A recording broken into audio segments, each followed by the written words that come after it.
ایک نوجوان لایا گیا تھا اور یہ کہا گیا تھا اس کا جنازہ پڑھا دو۔ عبدالقادر نے کہا جنازہ کسی اور سے پڑھوا لو، کہا نہیں حضور آپ ہی جنازہ پڑھا دیجئے۔ عبدالقادر فرماتے ہیں عبدالقادر ہمیشہ مردوں کا جنازہ پڑھاتا ہے، کہا حضور مردہ ہی تو ہے، اس کا جنازہ آپ کو پڑھانا ہے، کہا میں کہتا ہوں کسی اور سے پڑھوا لو، نہیں حضور آپ ہی سے پڑھانا ہے۔ معاملہ یہ تھا، یہ پلاننگ کر کے نوجوان کو لایا گیا تھا۔ ہم تجھے چارپائی پہ لٹا دیتے ہیں، جب عبدالقادر جیلانی نماز جنازہ کی نیت باندھ لیں، اللہ اکبر کہہ دیں تو اٹھ کے بیٹھ جانا، ہم پیچھے سے آوازیں کسنا شروع کر دیں گے، عبدالقادر کی ولایت کا مذاق اڑانا شروع کر دیں گے، دھجیاں بکھر جائیں گی عبدالقادر جیلانی کی، مذاق اڑ کے رہ جائے گا عبدالقادر جیلانی کی۔ ان کی توہین کرنے کے ارادے سے ایک جنازہ تیار کر کے لایا گیا، نوجوان زندہ اس کے اوپر لٹایا گیا، چادر ڈال دی گئی، عبدالقادر کے سامنے کھڑا کر دیا گیا۔ غوث اعظم مدرسہ نظامیہ کی جامع مسجد سے، بغداد کی جامع مسجد سے نماز پڑھا کے باہر آئے، جنازہ تیار تھا، حضور نماز جنازہ پڑھا دیجئے۔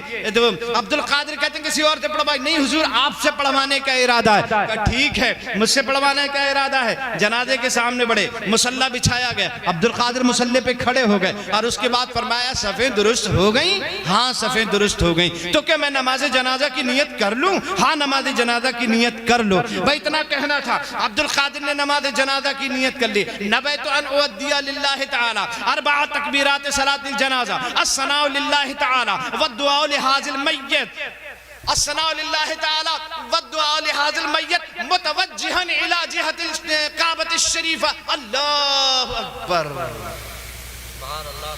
اللہ اکبر کہہ کہ اب غوث اعظم نے نیت باندھ لی۔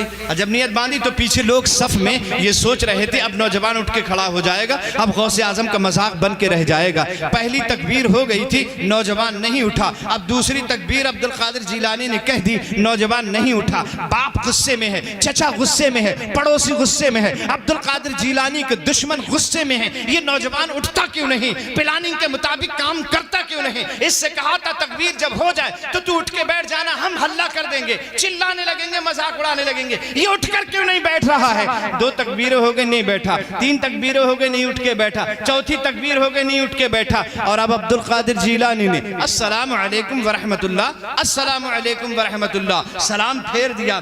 جیسے ہی سلام پھیرا، صف میں سے نکل کے باپ آیا، چادر کو اٹھایا، بے وقوف لڑکے جو پلاننگ کے تحت بتایا گیا تھا وہ تو نے کیوں نہیں کیا؟ تکبیر کے ساتھ کھڑا کیوں نہیں ہوا؟ چادر اٹھائی، دیکھا تو زندہ نہیں مردہ مردہ لیٹا ہوا تھا۔ عبدالقادر کے قدموں میں سارے نمازی گر پڑے، باپ گرا، چچا گرا، بھائی گرا، تایا گرا۔ عبدالقادر غضب ہو گیا، یہ کیا ہوا؟ غوث اعظم فرماتے ہیں یہ ٹھیک ہے، اللہ نے مجھے یہ اختیار عطا فرمایا ہے کہ میں مردوں کو اللہ کے حکم سے زندہ کر دیتا ہوں، لیکن اس کی تو میں نے نماز جنازہ پڑھا دی ہے اور میں نے تمہیں پہلے ہی بتایا تھا۔ عبدالقادر مردوں کی نماز جنازہ پڑھاتا ہے، اب یہ قیامت سے پہلے اٹھ نہیں سکتا ہے، اب یہ قیامت سے پہلے نہیں اٹھ سکتا ہے۔